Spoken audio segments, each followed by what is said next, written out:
Hey everyone, so we have some comment responses on the Doomfist video and on a textbook video, so let's get to them. I apologize if I seem a little jittery. It is the magical holiday known as Qualifying Exams Eve, where I am just literally a nervous wreck. In fact, I actually made a comic about being a nervous wreck because I just had nervous energy to burn. It's this right here. I never said I make good comics. I just make comics. So yes, I'm just a bundle of nerves right now, so I apologize if, I just seem kind of erratic. This is also the first video that I've recorded since Irma blew through here, so I just kind of want to address the comments that you guys left on those videos. So to Ed on Ed Tech, yes, we did make it through okay. We actually had no power for, I want to say, about 60 hours, and we had some flood damage to the houses down the way that were more downhill than us. Our apartment was now a waterfront property for a few days, though. As you can see here, there was just the water. There's a lake right over there, and the water just raised there until it just flooded into the street. It wasn't particularly pretty. I mean, we have a neighborhood goose that everybody kind of loves to loathe, and it was happy with all the extra water. But we weren't necessarily happy in its happiness because it's a bit of a jerk. All joking aside, we're really just lucky to be as fortunate as we were. We only had no power for 60 hours. I have a charcoal grill that I was able to, cook food on. We had some friends come over with a whole lasagna. We managed to cook a whole lasagna on a charcoal grill. I never thought we could do it, but we could. I know that there are people throughout the state who still do not have power, and like I mentioned before, there's going to be a lot of time to recover from this. This was the most devastating storm in history from an economic standpoint, and what makes this even worse is the fact that it only was a week separated from the previous record breaker, which was Harvey. So I just want to echo the sentiment I had at the end of that video. If you guys can donate anything to the relief for Harvey, the relief for Irma, or the relief for the multitude of other disasters happening in the world right now, please do so. As mentioned, it is incumbent upon us to try to make the world a little bit of a better place, and if we can, we should. So speaking of Irma, even in the darkest, most powerful of storms, you can still find a bit of a silver lining here and there. And the Good News channel actually published a video in which he discusses one of these silver linings. I mean, I'm going to warn you in advance, it's a bit of a tearjerker, but it relates to a video that, or not a video, a letter that the city of New Orleans sent to the citizens of Houston. And like I said, it's a very powerful message. I highly recommend going over to watch that video. Link to that will be right here, and then down in the description as well. Alright, so first we'll deal with the Doomfist comments. So Dorian X Sapien noted that there seems to be a little bit of Nietzsche hiding in the ideas of Doomfist as a Marxist, right? Maybe he's not just a Marxist, there's also a little bit of nihilist in him, right? You are 100% right. There's a whole bunch relating to nihilism and Nietzsche that one can find in Doomfist. In fact, my original script had like an extra 3 minutes in which I was like, but is he really a Marxist? Because he can also kind of be a nihilist. In the original video idea that I had actually dealt more with nihilism. But the reason I departed from that and kind of centered more on the Marxist implications of Doomfist is because Nietzsche criticized heavily the idea of social Darwinism. He was avidly against it.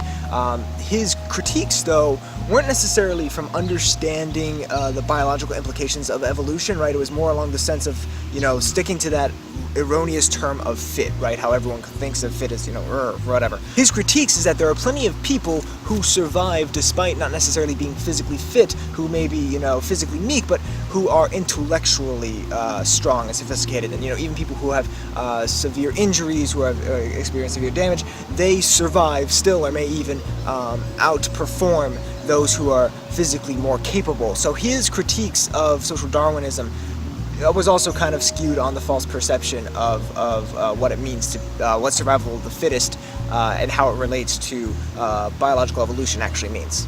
But no, yes, there's definitely a lot of Nietzsche in Doomfist. And I'm honestly a little tempted to make a video dealing with the philosophical progenitors of a lot of the different Overwatch characters. I think that would be really fun to do. Let me know down in the comments if that's something that you guys would be interested in. Alright, so on to the textbook video. First off, I just want to acknowledge and thank all of the other participants in the educational collaboration. It was just so much fun to be able to do that. It was just a blast to be able to see everyone else's spin on the idea of education. If you haven't yet seen the other members, you definitely should. I mean, 12-tone has this fantastic thing about, you know, how we teach theory, and even if it's musical theory, there are a lot of connections that one can draw to other, you know, kind of higher level concepts. I was thinking about political theory as he was discussing it. Technicality has a great video. The Roving Naturalist has a great video. Up and Adam has a video that's personally very near and dear to my heart because it talks about statistical logic and reasoning, and it's just, it was very good. So if you haven't seen the videos, I just highly suggest you go check those out. I just want to point out right here, this is proof that the people who assign the textbooks do actually know how expensive they can be. I mean, for a lot of us, we're not too divorced from our days back in, you know, undergrad that we forget totally how expensive our textbooks were, how expensive the materials are. We know that we had oblivious professors, and we remember having to, you know, pay the $150 to have a chapter from a single book, or in my case it was $50, but, you know, we remember those feelings, and we do keep them in mind, so proof. So in response to this question, I really hesitate to say that it's the reason, right? One of the points I was trying to bring across in this video is that it's a system, right? There is a network of things going on at once, a confluence of factors that are all driving the cost of textbooks right now. I mean, I definitely think it's one of the most surprising factors at play here. I mean, very few people ever stop and pause when they're downloading the PDFs or their things like, I wonder if this is somehow exacerbating the situation that I'm trying to avoid here. So it definitely stands out as an interesting one, but the way it stands out is not necessarily proportionate to the actual impact on the cost. The biggest driver is going to be the fact that it's a captive market. However, in economics and the social sciences in general, there's rarely ever just one thing driving a phenomenon. Even if there's a principal action involved, there's going to be a whole bunch of other things either working against it, mediating it, moderating it.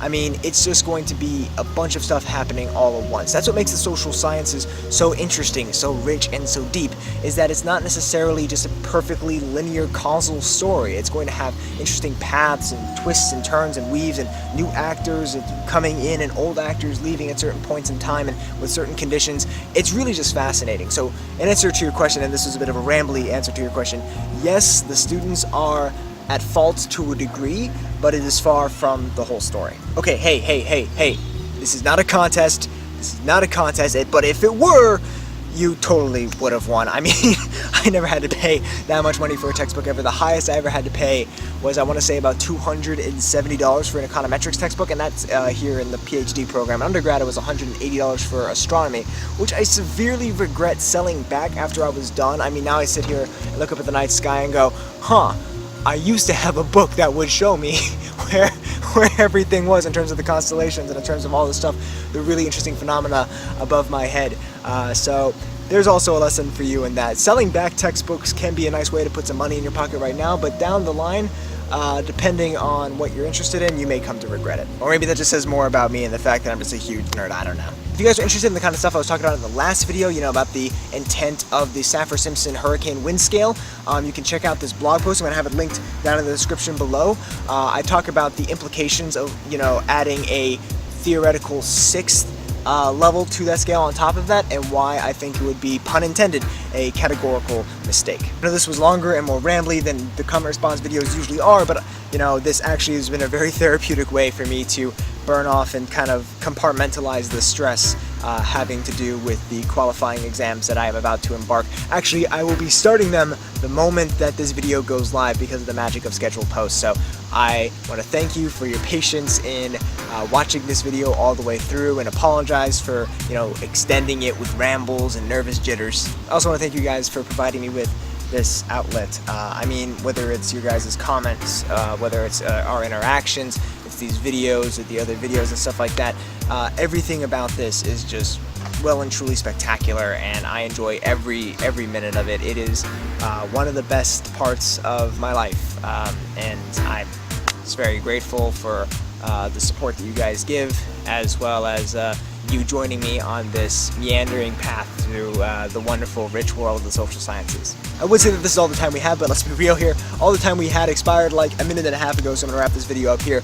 Links for all the stuff that I talked about, you know, blog posts, comics, and stuff like that are down in the doobly-doo, as well as a link to the Facebook, the Twitter, and the blog. I look forward to seeing you guys out there as well. If you enjoyed this video, I hope you consider giving me a thumbs up. If you want to support the channel, you can do so by continuing to comment your insightful thoughts down below, by sharing this video, and by subscribing to Stay in the Loop for more awesome social science content and comment response videos, I guess, are uploaded. As always, thank you guys so much for watching and for everything. I'll see you next time. Hopefully after I pass my comps. Woo!